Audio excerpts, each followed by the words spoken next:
Et bonjour tout le monde, je reviens pour le signe des Vierges. C'est un horoscope intemporel, donc qui peut te parler à n'importe quel moment. C'est pour le signe solaire, lunaire et ascendant. Je vais mettre les cartes en place. Comme toujours, n'hésite pas, si tu aimes ce que tu vois, à booster la vidéo si c'est possible. C'est à côté du bouton j'aime et comment ou oui j'aime et je m'abonne en dessous de la vidéo. Et n'hésite pas évidemment à interagir avec la vidéo, ça aide grandement mon travail. Et nous, on est parti pour cette petite prédiction. Ou peut-être plus que prédiction, enfin dans le sens où c'est pas que prédictif mes tirages. On va aller voir un petit peu ce qui se passe. Tac, tac, tac, tac, tac. Alors, c'est parti.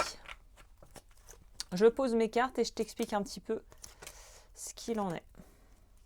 Ce que je vois pour toi, en espérant que la luminosité est bonne. Je pense que oui. C'est parti les Vierges, vamos. Alors. On va commencer. Première carte, c'est les énergies générales pour voir si ce tirage te parle ou ça va peut-être te parler de ce dans quoi tu vas entrer, la prochaine étape dans laquelle tu vas entrer. On va aller voir ça de suite. Super. Alors, j'avais pas prévu, il y a les chakras. Donc là, ça va nous parler au niveau des blessures de l'âme, de la blessure potentiellement d'injustice et du révocation, du vœu karmique de non-reconnaissance, si je ne m'abuse. Donc ça nous donne quand même quelque chose d'assez précis. Et je vais en prendre une autre du coup. Alors attends 2 secondes. Voilà, j'ai organisé ma petite tambouille. Alors attends, on va en prendre une en plus. Chakra coronal, ça veut dire que tu as peut-être des difficultés aussi à suivre ton intuition en ce moment, ou que tu te sens un peu challengé, peut-être intellectuellement, tu vois les choses différemment, il y a quelque chose en ce moment qui te pousse à voir les choses différemment, et c'est quelque chose qui te pousse à aller de l'avant, si tu veux. Donc là, la deuxième carte qu'on a, c'est l'impératrice, je te la montre.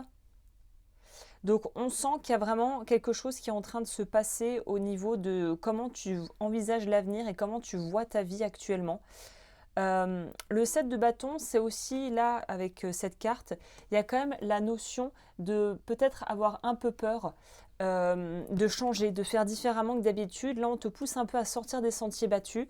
On dirait que pour toi, c'est quelque chose qui n'est pas forcément problématique. Hein. C'est pas quelque chose qui va vraiment être pénalisant ou qui te fait peur. Mais c'est vraiment le ressenti que j'ai ici, c'est qu'on te pousse à sortir des sentiers battus. Et qui dit sortir des sentiers battus, dit forcément être confronté à des choses auxquelles on n'était pas forcément habitué. Encore une fois, il n'y a pas de bien ou de mal, c'est juste que c'est différent. Donc n'hésite pas à faire des choses que tu n'as pas l'habitude de faire et d'essayer d'aller vers la nouveauté. Donc là, on te dit vraiment, n'hésite pas à aller te frotter à l'inconnu. Il y a des choses très bien qui pourront en découler, donc pas d'inquiétude par rapport à ça. Au contraire, vas-y sereinement et embrasse l'inconnu. Au niveau des choses qu'il faut que tu lâches ou où il pourrait y avoir des résistances, bah ça confirme. Hein.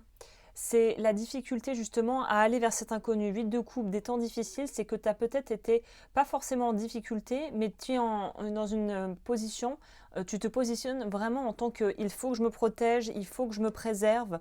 En gros, il faut que je fasse attention. Et il y a une idée de préservation, peut-être un peu de survie, où tu as peut-être été un peu dans la survie ces derniers temps. Et là, on te dit, il faut que tu partes doucement de ça pour rentrer dans tout simplement la vie. Il n'y a plus besoin d'être dans justement quelque chose de... Alors survivaliste, le terme un peu extrême, mais il ne faut pas avoir peur de la différence, de la nouveauté. C'est quelque chose qui va probablement t'aider à avancer plus que de te desservir, donc n'hésite pas. Au niveau de ce qu'il faut, ce qui arrive au niveau opportunité, ah bah super.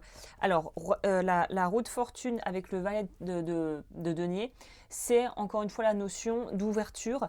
Alors, vu que c'est un valet, si ça avait été un roi ou un cavalier, on pourrait dire que ça aurait été quelque chose peut-être d'un peu plus conséquent. Là, c'est pas des changements drastiques, mais c'est un petit peu on reconstruit son entourage, on reconstruit son monde et on accepte des petites opportunités, pas forcément des trucs énormes, enfin je te le souhaite, hein, peut-être pour certains oui, mais de façon globale, énergie de valet de denier, c'est quelque chose qui est petit, qui commence petit mais qui peut aller très loin. Donc ce sont peut-être des opportunités qui comme ça ont l'air un peu sans importance ou qui n'ont pas l'air d'être très puissantes mais qui pourront t'amener finalement bien plus loin que ce que tu avais imaginé. Donc encore une fois, c'est pas mal, on crache pas dans la soupe, c'est plutôt de bon augure. Ensuite, on est au niveau relationnel. Ah bah relationnel, au niveau sentimental, familial et tout ça, on voit qu'elle a quelque chose qui se prépare. On a la clarté des convictions avec la grande papesse.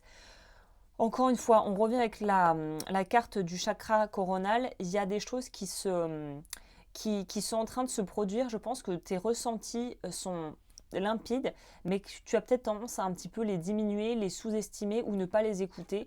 Et là, on te dit qu'il faut absolument que tu écoutes ces ressentis et qu'au niveau du cœur, tu vas dans une direction qui semble plutôt bien aspectée. Ça a l'air clair, ça a l'air simple. Ça a l'air efficace et plutôt évident. Donc là, encore une fois, il y a vraiment une notion dans ce tirage de se faire confiance, de s'écouter et d'accepter ce qui est en train de changer en fait. Au niveau boulot, tends la main et 7 de coupe. Niveau boulot, on en parlait, tu pourrais avoir des changements qui s'opèrent et des opportunités. Mais encore une fois, je pense que c'est ce truc où tu pourrais voir ça et minimiser en se disant ouais, bon, c'est pas extraordinaire. Mais en fait, quand on voit sur la durée, des petits choix et des petits pas pourraient t'amener bien plus loin que ce que tu avais imaginé. Donc j'ai envie de te dire que là, il ne faut pas hésiter à choisir. Et je pense que c'est marrant, je me faisais la réflexion, donc c'est un message qui pourrait vous être partagé parce que vous êtes dans ces énergies-là. Il y a en fait, on le dit souvent, ne pas choisir est un choix et je pense que ce qui peut être le plus dommageable pour vous à cette étape de votre vie, c'est justement de ne faire aucun choix. On ne peut pas vraiment se tromper, c'est-à-dire que vaut mieux même, quitte à se tromper, à faire des heures, se tromper. Alors évidemment pas sur des trucs ultra importants, c'est pas des questions de vie ou de mort, hein, mais c'est dommage parce que il vaut mieux choisir que de ne rien faire. Et ça se confirme vraiment dans l'aspect vie professionnelle.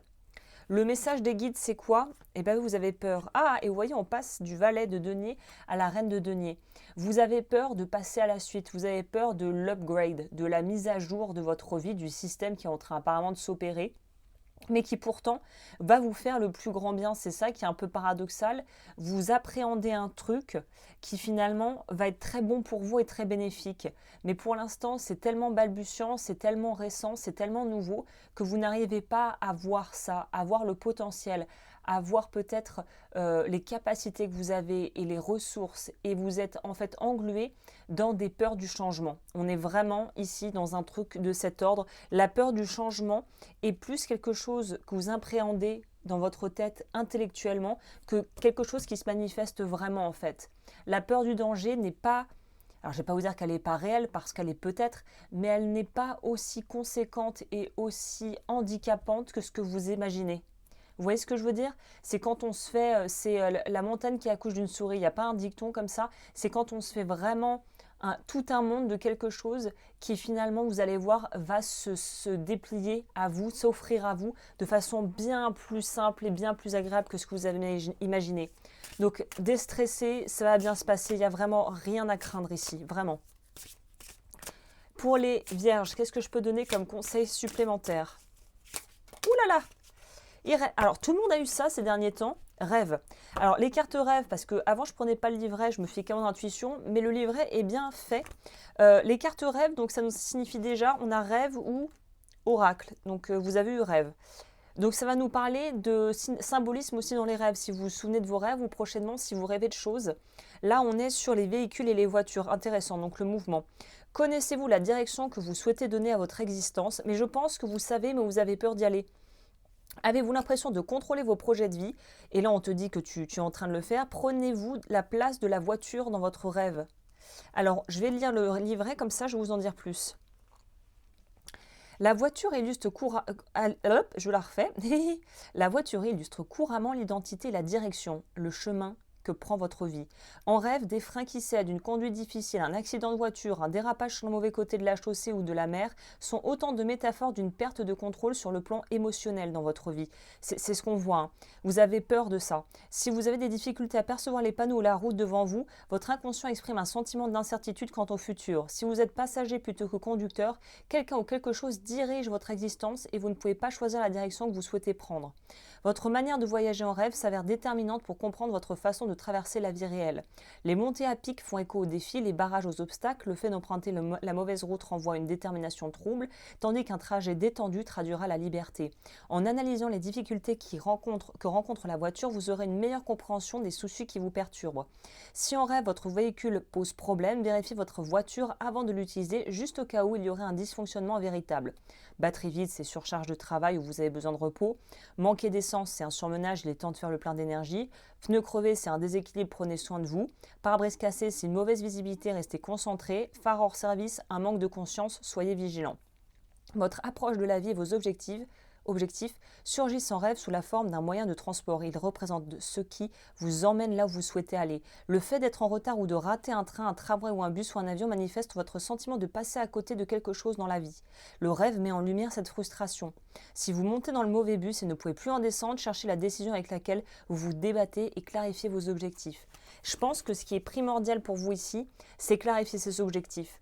En fait, peut-être que la peur et le stress vont drastiquement diminuer si vous clarifiez le chemin et que vous clarifiez justement ces objectifs de vie qui pour l'instant sont encore à l'état peut-être de projet balbutiant, mais qui vont de toute façon mener vers quelque chose. Donc on est là-dedans. Écoutez, super. Si ça vous a plu, n'hésitez pas à aller voir ce que je propose sur le site. On a vu les révocations de vœux et les blessures de l'âme. J'ai des séances audio pour vous accompagner dans ce process.